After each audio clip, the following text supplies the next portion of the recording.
예, 안녕하세요. 안녕하세요. 임소영과 함께하는 나넛의 데칼로그로 살기.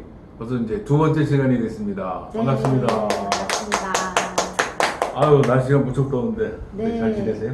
네, 너무 더워서 네, 막 너무 힘들었던 것 같아요. 그래도 예. 또 이렇게 태풍이 살짝 비껴간다 그래서 아. 되게 많이 걱정들을 하셨대요. 아랫지역에 계신 아, 분들은. 그랬군요. 네, 이번에 태풍이 너무 심할 거라고 예. 네, 그랬는데 또 다행히 살짝 비껴간다 그래서 어. 네, 비가 그래도 조금 내려서 더위가 조금 꺾인 것 같아요. 그렇죠? 네. 그래서 좀 다행인 것 같은데 네. 일단 뭐 이번 주만 지나면은 이제 더위는 한풀 꺾이지 않을까 네. 그렇게 생각이 듭니다. 네.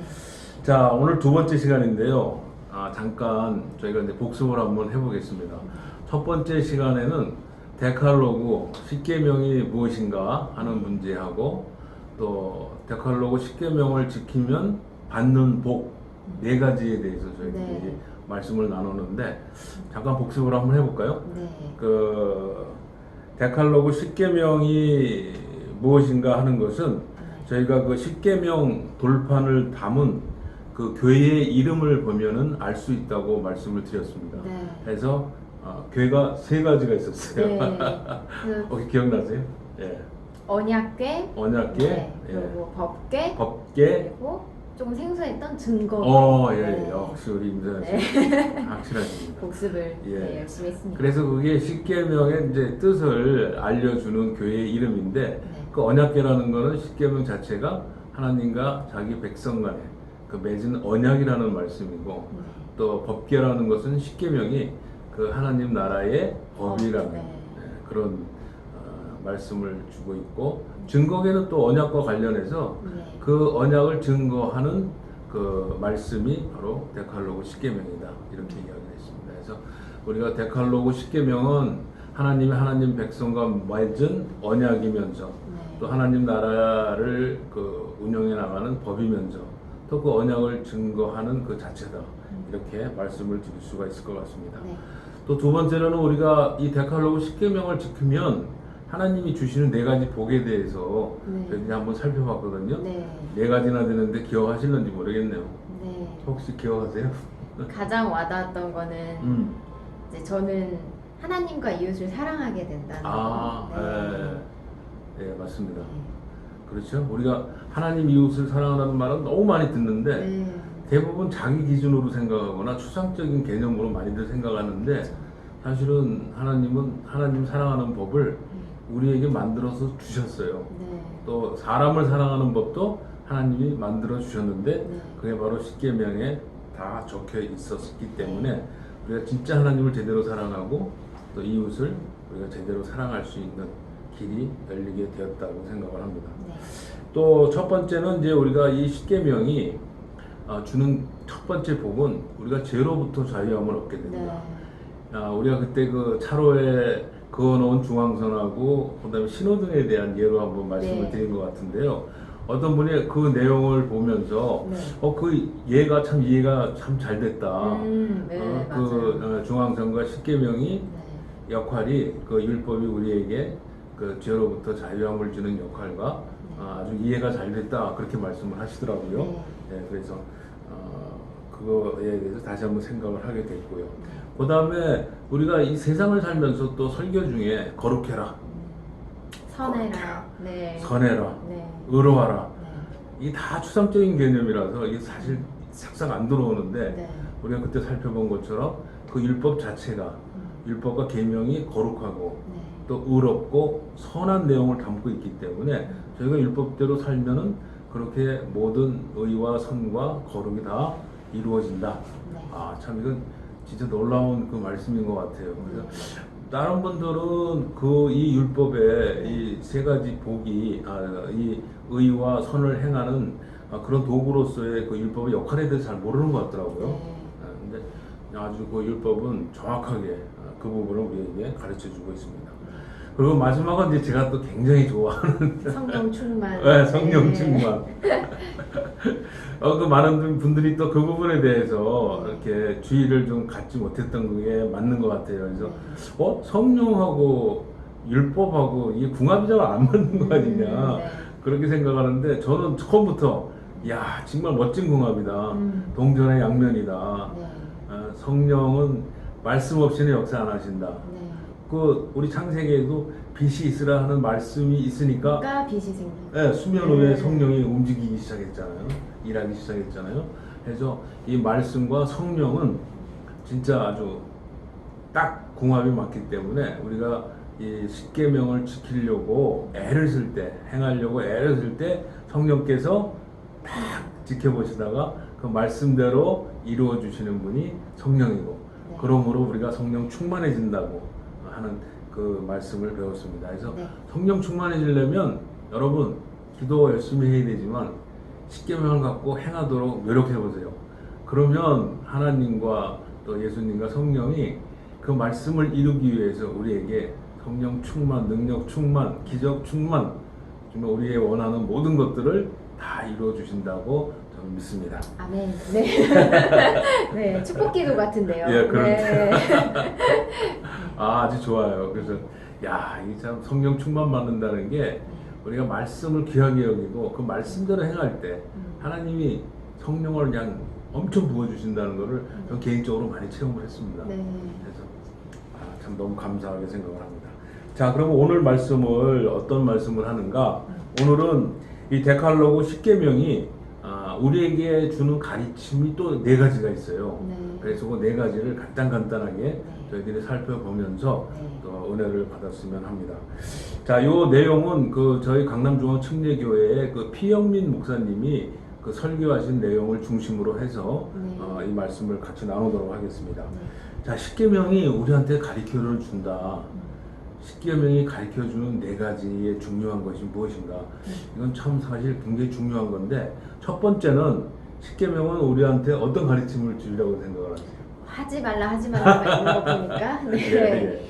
이제 죄를 짓지 말아라. 그렇죠? 네. 예. 죄가 무엇인가에 대해서 확실하게 가르쳐주는 게 십계명입니다. 네. 예, 그래서 우리가 이 죄뿐만 아니라 아까도 얘기했지만 그 반대되는 그 의와 또 선에 대해서도 십계명을 가르쳐주고 있기 때문에 네. 그 죄는 십계명이 금지를 하죠. 하지 네. 말라 얘기를 하고 또 선과 의에 대해서는 행해라 하고 또 의무적으로 우리한테 명령을 주시거든요. 네. 그래서 십계명을 잘 연구를 하면 우리가 이 죄에 대해서 정말 분별력이 생기고 이 죄를 통한 아까 네 가지 네. 그 복을 다 받을 수 있는 길이 열리게 됩니다. 근데 불행하게도 우리 현대 교인들에게 이 죄에 대한 그 감각이 상당히 무뎌져 있어요. 네. 예. 정말 많은 부분 죄라고 생각하지 않고 살아가는 부분들이 너무 많은 것 같아요. 그래서 욕을 먹나 봐요. 예. 근데 그거는 사실 성도들의 잘못이라기보다는 네. 좀 우리 목사님한테 조금 네. 리더의 잘못. 예. 그런 부분이. 네. 근데 또 그분들은 또 성도들이 네. 그 십계명이라든가 이 죄에 대해서 네. 너무 이렇게 엄격한 말씀을 전하면 부담을 가지니까 그렇죠. 또 성도들을 사랑하는 마음에 네. 그렇게 또 심하게 이야기한 그런 경우들이 많았던 것 같아요. 네. 그래서 어쨌든 간에 저희가 이 죄에 대한 센스를 잊어버리면 우리는 참 여러 가지로 그 언약에 따른 그 저주를 받을 수밖에 없는 그런 입장이기 때문에 이 죄에 대해서 우리가 특별히 아주 신경을 많이 쓰고 네. 이 죄 부분을 우리 삶 속에서 제거하는 일에 우리가 힘을 써야 되리라 이렇게 생각을 합니다. 네.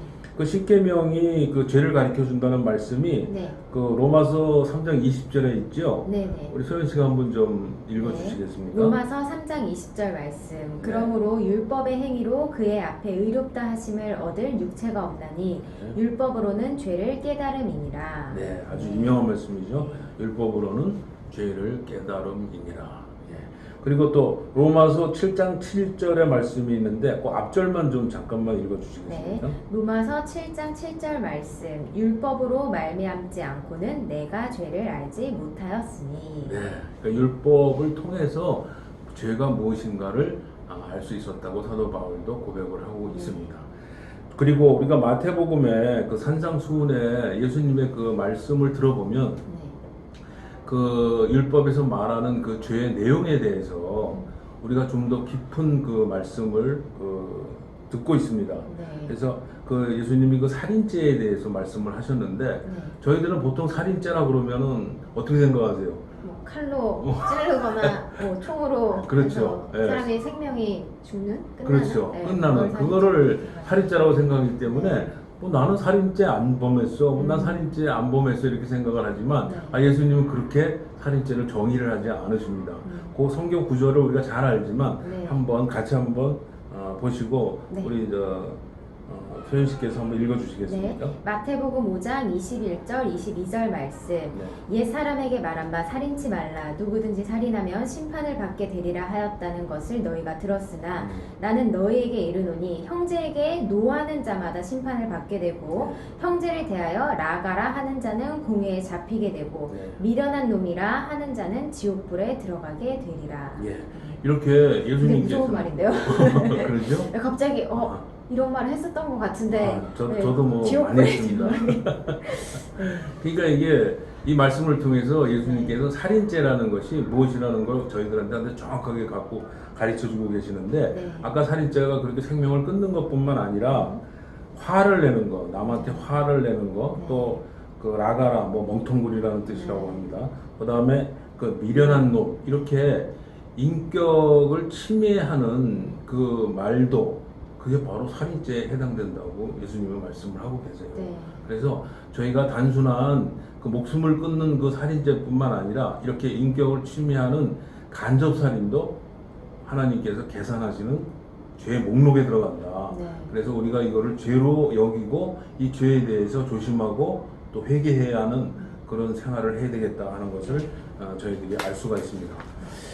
또 예수님께서는 또 이런 말씀을 통해서 우리한테 이 사회에서 우리가 참 그 흔하게 돈과 뭐 권력 있는 분들이 갑질을 하는 사람들이 많지 않습니까? 네. 신문에들 많이 났었죠. 네. 한동안 백화점에서 뭐 자기가 VVIP 뭐 고객이라고 그 아르바이트 학생이 마음에 안 들다고 막 무릎을 꿇히고 뭐 강제로 사과를 받고 이런 갑질 행위가 사실은 예수님이 말씀하시는 살인죄에 해당하는 것입니다. 네. 이게 바로 우리가 참 조심해야 할 그 죄의 목록 안에 분명히 포함되어 있다는 것을 저희가 알 필요가 있습니다. 살인죄 같은 경우도 우리가 단순히 금지하는 사항만 있는 게 아니고 그 살인죄에는 생명을 보호해 주는 것도 그 살인죄 안에 포함이 되어 있거든요. 네. 그래서 성경에 보면은 그 선한 사마리아인의 그 비유가 네. 있잖아요. 그 강도당한 자가 지금 막 위기에 몰려 있는데 제사장하고 그 레위인은 네, 그냥 네. 지나갔잖아요. 네. 그 생명을 보호하지 않았거든요. 근데 선한 사마리아인은 생명을 보호했어요. 네. 결국은 그 두 분은 피해간 두 분은 살인죄를 범하는 그런 결과를 범했습니다. 그래서 우리가 참 이게 살인죄 하나를 놓고 보더라도 네. 살인을 금하는 것뿐만 아니라 생명을 보호해주지 않는 것도 살인죄에 해당된다는 것을 우리가 알았으면 좋겠습니다. 네. 자, 그 다음에 두 번째, 이 십계명이 데칼로그가 우리에게 가르쳐주는 두 번째는 죄에 대한 인간의 전적인 그 무능력을 가르쳐 줍니다. 우리가 로마서에서 많이 네. 살펴봤는데 인간은 그 육신 때문에 율법을 십계명을 지킬 수 없다 네. 하는 그 성경 구절들을 우리가 많이 그때 공부를 했습니다. 네. 그 로마서 7장 14절에도 보니까 한번 읽어주시겠습니까? 네. 우리가 율법은 신령한 줄 알거니와 나는 네. 육신에 속하여 죄 아래 팔렸도다. 예, 율법은 신령하고 성령과 같이 역사하는 법입니다. 그런데 그 율법대로 우리가 살지 못하는 이유가 육신에 속해하여 죄 아래 팔렸기 때문에 어쩔 수 없이 우리는 율법을 못 지키고 그냥 죄 안에 갇혀서 살게 되었다는 그런 무능력한 인간의 모습을 보여주고 있습니다. 또 하나 더 볼까요? 그러면 로마서 7장 19절 한번 읽어주시겠습니까? 내가 원하는 바 선은 하지 아니하고 도리어 원치 아니하는 바 악은 행하도다. 네, 우리 인간들은 내가 원하는 바 선, 이거는 뭡니까? 율법에 그 선이 적혀 있잖아요. 네. 그래서 율법을 지키려고 하는데 원치 않는 악을 행하는 네. 그런 그 모습, 우리의 그 죄에 대해서 정말 완전히 그 무능력한, 네. 완전 타락한 모습을 보여주고 있다. 그래서 우리가 율법을 통해서는 나는 진짜 죄인 중에 죄인이요, 괴수 중에 괴수구나. 네. 내 힘으로는 이 죄와 싸워서 이길 수가 없구나 하는 것을 꼭 자각을 하고 겸손한 마음을 가져야 되겠다 이런 생각을 합니다. 네. 나 자신도 내가 죄인이라는 그 육신을 갖고 있다는 부분, 또 남도 네. 그 죄인일 수밖에 없는 그 육신 안에 갇힌 그 사람들을 불쌍히 여기는 마음을 좀 그러면 가져야 될것 용서할 수 같아요. 있는 마음이 생길 것 같아요. 아, 그럼요. 네. 예. 그렇지 않으면 참 용서하기 힘든 사람들이 힘들죠. 많은데 예, 맞습니다. 나도 죄인이고 그들도 그렇기 때문에 용서하는 마음이 예. 더불어 생길 수 있을 것 같아요. 그 사람도 선한 것을 하고 싶은데 그쵸. 그 율법에 거쳐서 그 죄에 빠져갖고 어쩔 수 없이 이렇게 행동하는 경우가 많거든요. 그런 부분을 우리가 말씀을 통해서 이해하고 또 용서하고 사랑할 수 있다 그러면 굉장히 이 율법이 우리한테 큰 가르침을 주리라고 생각을 합니다. 자, 이제 세 번째는 이런 그 완전 죄에 대해서 무능력한 우리 인간에게 이제 너는 너 자신을 믿지 말고 그럼 어디로 가서 구원을 받으라고 가르쳐 주는 거죠? 이제 예수님을 그렇죠. 가라. 너는 죄에 대해서 이제 완전 무능력자니까 그 죄 문제를 해결하려면 네 안에서 찾지 말고 예수님한테 가세요. 대표를 바꾸세요. 그리고 예수님을 믿으세요. 그러면 예수님의 죄와 의의 문제가 다 해결이 됩니다. 그래서 이거는 뭐 몽학 선생이 그 예수 그리스도로 인도하는 거다 하는 그 말씀이 있었습니다. 그것도 한번 몽학 읽어볼까요? 선생, 네. 몽학 선생이요. 네. 몽학 선생이 어떤 선생인지 아세요? 들어보셨죠? 네, 들어는 네. 봤는데. 예. 네. 그 몽학 선생이라는 게 옛날에 그 집안에 있는 그 노예인데요. 네. 이분은 좀 특수해서 네. 그 주인집 아들을 학교까지 그 데려다 주고 데리고 오고 하는 그 일을 맡은 선생. 등하교를 책임지는 등하교를 분이시네요. 책임지는 겁니다. 그래서 그 주인집 아들들이 좀 땡땡이를 많이 치잖아요. 그래도 땡땡이 멋지게끔. 그래서 거기다 선생이라는 이름을 붙여줬어요.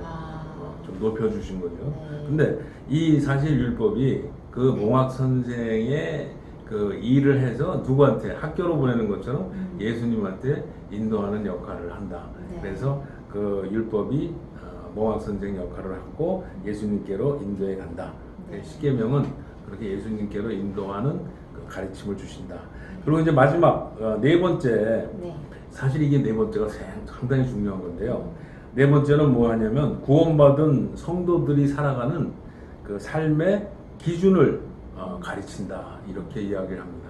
저는 그냥 이걸 간단하게 하나님 나라의 법치주의를 가리킨다. 저는 이렇게 아주 간단하게 용어를 씁니다. 네. 우리 세상 나라에만 법치주의가 있는 게 아니고 네. 우리 민주주의의 가장 핵심이 법치주의잖아요. 그렇죠. 법이 없이는 누가 우리가 죄인이라고 우리가 잡거나 재판하거나 이런 걸 못 하잖아요. 네. 그런 것처럼 하나님 나라에도 법이 없이는 우리가 죄라든가 의에 대해서 심판을 받는다거나 뭐 이런 일을 법에 제한을 받는다. 그 법대로 우리가 처리를 해준다고 이야기를 할 수가 있습니다. 그래서 이 십계명은 하나님 나라의 법치주의를 저희들에게 가르쳐 줌으로 해서 불법적인 행동은 이게 불법적인 행동이니까 하지 마시고 또 십계명에 있는 그 법에 합법적으로 생활을 하십시오 하고 우리에게 가르침을 주고 있습니다. 뭐 어떤 분들은 그래서 십계명은 생활 법칙이고 또 매뉴얼이다 이렇게 이야기를 하고 있습니다. 네. 저는 이 기능이 가장 중요한 기능이 아닌가 네. 생각을 하고 있습니다. 어떻게 매뉴얼이 없으면 막 마음대로 살게 되니까. 그렇죠. 네, 이 네. 매뉴얼이 있는 게 참 특히 저희는 죄를 지을 수밖에 없는 그런 죄인들한테는 네네. 이 매뉴얼이 있다는 게 좀 올바른 길로 내가 갈 수 있게끔 만들어주는 예. 그런 지침이 되어서 예. 훨씬 저희를 자유하게 만들어줘요. 또 예. 그 중앙선이 또 생각나네요. 네. 그렇죠. 자유하게 만들어주는 그 지표가 딱 있어서 예. 너무 좋네요. 맞습니다. 네. 그래서 저도 이제 물건 같은 걸 새로 사면 네. 꼭 매뉴얼을 먼저 찾아요. 그 매뉴얼을 자세히 읽어보고 네. 그 다음에 뭐 컴퓨터라든가 뭐 이런 걸 조립을 하거든요. 그러면 상당히 편하고 네. 나중에 큰 실수가 없습니다. 근데 급한 마음에 매뉴얼 제껴놓고 매뉴얼 안 보시는 분들 있죠. 일단 막 그냥 전화부터 켜고 보시는 분들. 맞아요. 네. 그러면 꼭 나중에 탈이 나더라고요. 낭패 보는 경우가 있어요. 제가 좀 그런 스타일이어서 일단 박스 뜯고 뭐 한 다음에 예. 뭐가 안 되면 이제 그때서 이제 예. AS 센터를 이제 찾아보고 하는데 예. 네, 매뉴얼이 있는 게 예. 그래서 이게 십계명이 그 하나님 나라의 법치주의의 그 법을 명기하고 있는 그 매뉴얼과 같은 역할을 하기 때문에 정말 십계명 잘 보면요. 우리가 그 매뉴얼대로 모든 기계라든가 이런 걸 잘 다룰 수 있는 것처럼 우리들의 삶을 정말 멋있게 만들어 갈 수가 있거든요. 네. 그래서 우리가 이 십계명의 네 가지 가르침에 대해서 오늘 살펴보면서 십계명을 귀하게 여기고 이 네 가지 가르침을 다 나의 가르침으로 삼고 승리하는 여러분들이 되고 우리 수현 씨가 되었으면 좋겠습니다. 네. 오늘 강의 마치면서 수현 씨뭐 네. 생각나는 거 있으면 한 말씀 마지막으로 이렇게 딱, 해주시고 끝내도록 지난 시간에는 네 가지 복에 대해서 얘기를 예. 해주시고 또 오늘은 네 가지 가르침 이게 사로 딱 맞춰주신 이유가 네 조금 가지로 기억하기 맞춰주신 좋으라고. 이유가 그래서 그렇게 너무 이렇게 이해하기 쉽게 예. 또 네 가지로 나눠주셔서 저희가 생활하면서 삶에서도 잘 적용할 수 있을 것 같습니다. 이제 저희가 앞서 계속 말씀드린 것처럼 이 데카로그 또 십계명에 대해서 평상시에 궁금하셨던 점 아니면 또 저희의 이야기를 듣고 또 이런 생각이 났고 좋았다, 이런 부분은 좋았다, 또 이런 부분을 조금 더 보충하면 좋겠다, 이런 댓글들 남겨주시면 감사할 것 같습니다. 그리고 구독과 좋아요도 꼭 눌러주시고요. 요즘 그 박사님, 이윤기 박사님의 뇌과학 전 너무 재밌게 듣고 있거든요. 참 유익하죠? 네, 너무 유익하고 그리고 정말 이 뇌가 하나님이 정말 신묘마측하게 만드셨구나. 맞습니다. 정말 연결되게끔 안 보신 분들은 궁금하시죠? 네, 이윤기 박사님과 함께 하는 또 나노새 기독시민 채널도 잘 재미있게 보시고 구독과 좋아요 함께 눌러주시면 감사하겠습니다. 네. 너무 또 이렇게 제가 너무 재밌게 보고 있어서요.